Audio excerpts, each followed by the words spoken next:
Rayful Edmond, finally free after 30 some odd years in federal prison, on his way to a halfway house, who some would call a notorious snitch, former DC boss, drug kingpin. I got a different perspective that you might want to listen to. Let's get into some of this straight game. Blackjack. Life is like some cards. It's not what you dealt, but how you play it.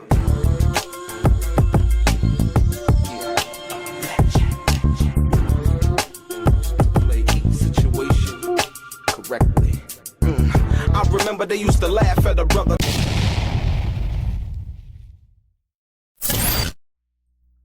Welcome back, guys. Welcome back. It's your boy DELRAY, Richardson, platinum artist, platinum songwriter, Straight Game TV. Thank you for tuning in. Press the thumbs up button. Subscribe to the channel if you have not already. And like I always say, if you want to be one of the first people notified when I drop some of the straight game, please do me a favor and click on what appears to be that little bell notification right below this video. I'm going to get right into it. Ladies and gentlemen, Rayful Edmond has finally been released from a federal prison. Rayful Edmond, who most may not know, the last 30 years has been in federal prison for being one of the most notorious drug kingpins out of Washington, D.C. I would say one of the biggest drug dealers out of Washington, D.C. Back in the early to late 80s. And he spent the last 30 some odd years in federal prison. Rayful has admittingly went on various television shows admitting that he cooperated with the government. One reason that he said he cooperated with the government was to help his moms out and free her from prison, in which they gave her a gang of time in prison, and that ultimately did happen. Rayful actually testified against the Colombians. From that perspective, he was doing business with Griselda Blanco's son, who was locked up with him, but once had gotten free. Rayful was on the telephone conducting drug deals from federal prison, and he was also convicted of that and ultimately cooperated with federal authorities. This picture right here is a picture in the airport of Rayful being released from federal prison and on his way to a halfway house. And so, with that being said, Rayful Edmond is now free. A lot of people may say, well, you know, hey, he was a snitch and he was this and he was that. But a lot of people in the community where he's from feel as though that Rayful had paid his debt to society. Rayful was never charged with any kind of murders or anything like that, but just running a CCE, which is a continued criminal enterprise, if you will. That's like one of those high profile major league drug dealer cases, if you will. And so now he's been free from federal prison on his way to a halfway house. I want to share with you, more importantly, what the people in his community actually think, if you will. So when we talk about this, we got to go back to the community. In the community that he represented, let's deal with this aspect of it. Some district residents cited, this has been a long time coming, so this is nothing new that we're looking at as far as Rayful Edmond being free from prison. You know, his cooperation. He had said in one interview he'd hoped that he would be able to be free one day, and he knew that his cooperation would ultimately lead to this moment. So this is not a surprise to many and who understand and have followed this case for some odd years, some 30 odd years, if you will. And so it says some district residents cited racial inequities in the criminal justice system as a reason to grant a sentence reduction to Rayful Edmond. Some commenters cited racial disparities in the criminal justice system, and they took a poll from the community and how people felt about Rayful Edmond being released from prison. And so this is the reason, one of the reasons why he's being released, if you will, not only due to the cooperation, but also community. Say 341 commenters argued that Mr. Edmond's sentence was unduly harsh because of the institutionalized racism in our law enforcement and criminal justice system.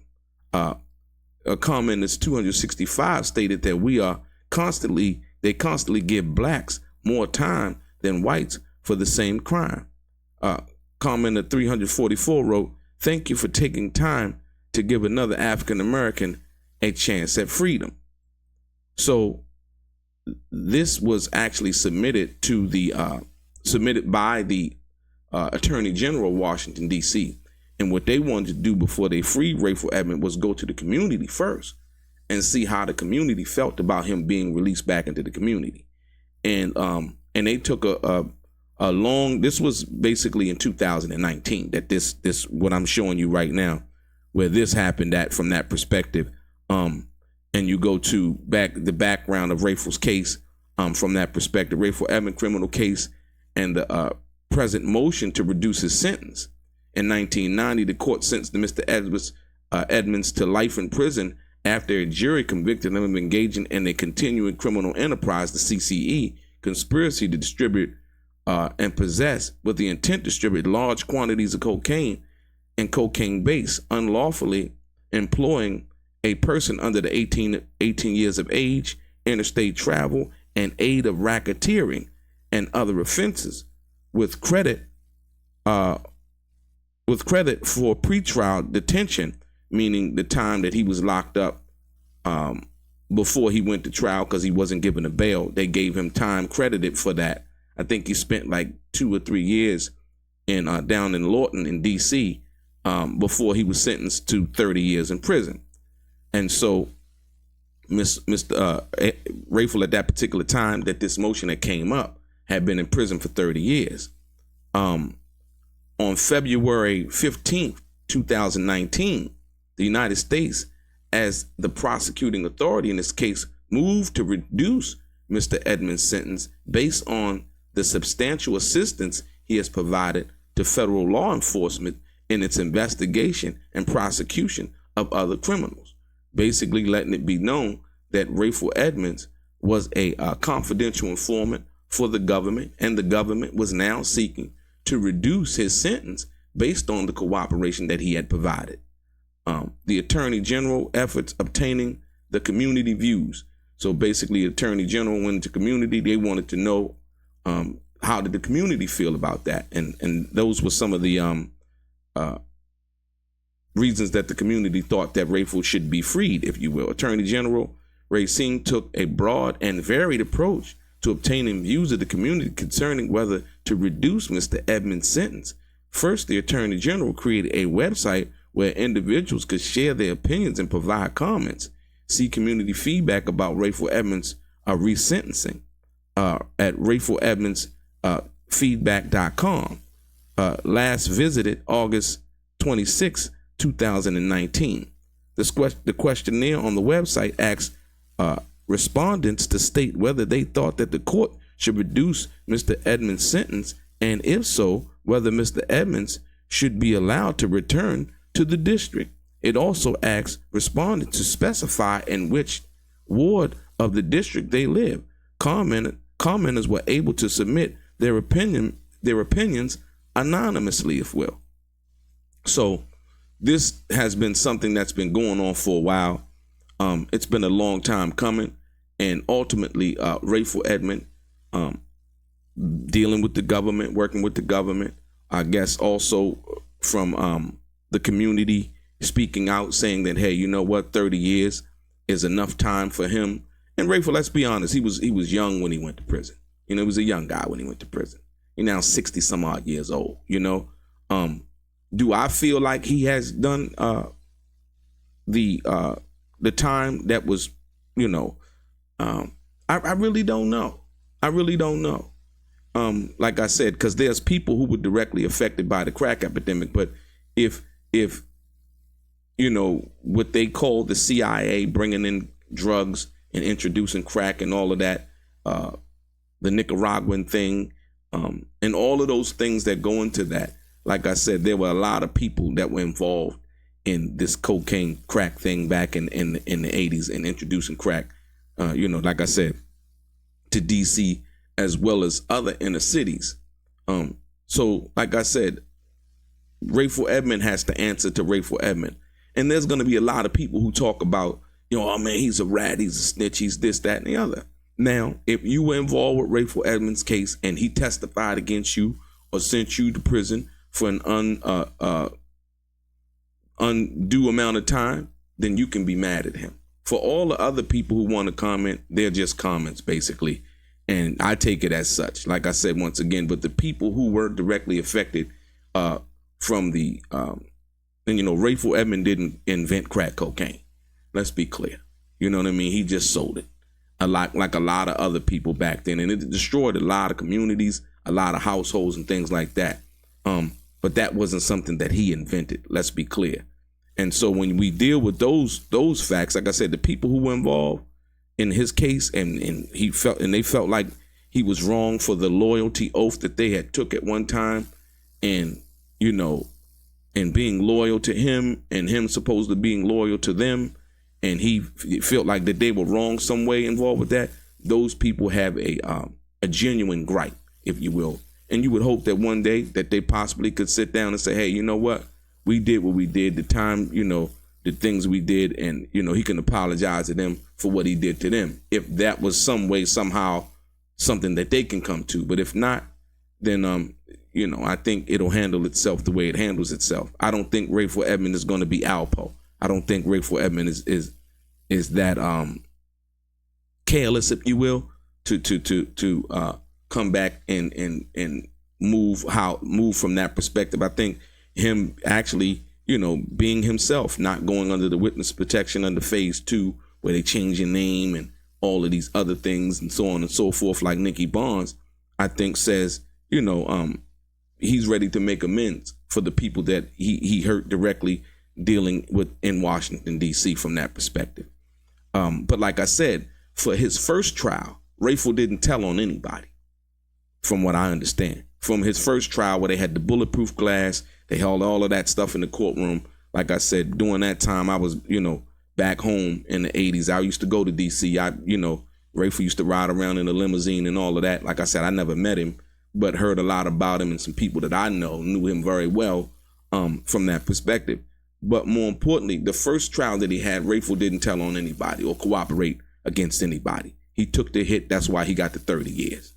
It was only when he got caught doing drug deals in federal prison that he turned and sent people to jail that were dealing with him at that particular time, dealing with Griselda Blanco's son, and he was still getting cocaine sent back to D.C. The people that he was dealing with then ended up getting caught up in a drug conspiracy case due to Rayful Edmond's cooperation after he had got caught. So let that be clear. So like I said, once again, there is some discrepancies there, if you will. The first case, he didn't cooperate. The second case that he caught while in prison, he did cooperate. And against Colombians, as well as, his partners in D.C. that he was dealing with, that he was getting the drugs sent back to D.C. Too. So from that perspective, like I said, the people who, have the right to have a true gripe, are those people. Like I said, everybody else saying, yeah, he snitched and he did this, that, and the other. They really don't have a gripe. They're just stating things that are obvious from that perspective in dealing with his situation, And so, like I said, you go into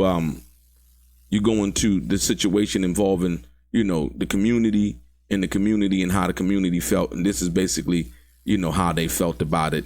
They took a poll, and the poll that they took, they basically said, hey, you know what? We forgive Rayful Edmond and his past deeds. And they argued that, hey, you know what? We feel that 30 years is enough in prison for him to have served. And like I said, Rayful Edmond spotted at the airport, if you will, saying he back and he better than ever. You know what I mean? So yeah, this is something that I think a lot of people might want to chime in on. What do you feel? How do you feel that a person who served 30 years, he wasn't convicted of any murders or anything like that, just running a continued criminal enterprise, Him personally, I don't know if anything other than that. I'm talking about what he was convicted of personally, what we know, what the government said that they had and they could prove at that particular time. The other people who were involved in the case know from that perspective what he talked about and what Rayful told about and all the cooperation he gave him involved in that situation. And so what do you guys think is the question? You know, people who are sitting back and want to talk intelligently about it. So this is not without any real consideration as to Rayful getting out, going to a halfway house. This was in 2019 that they were talking about this, you know, basically 5 years ago.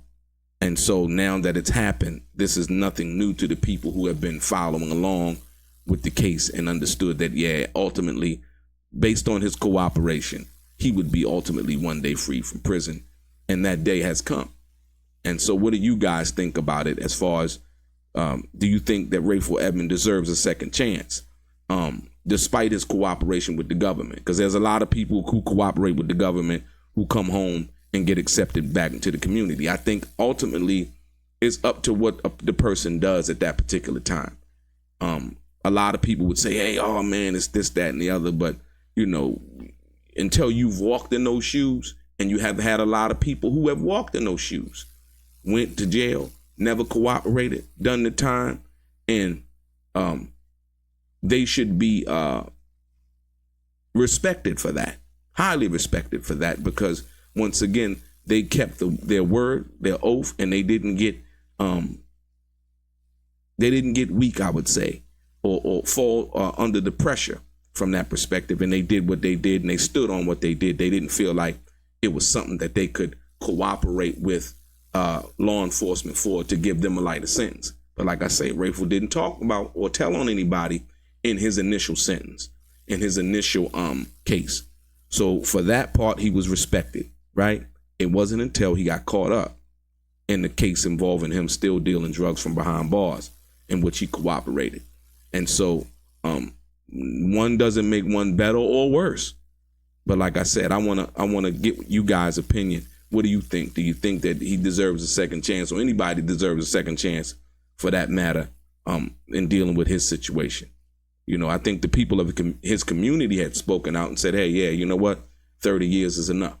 You know, but what do you guys think? It's ultimately what I'm asking. Like I said, your boy DELRAY, straight gang.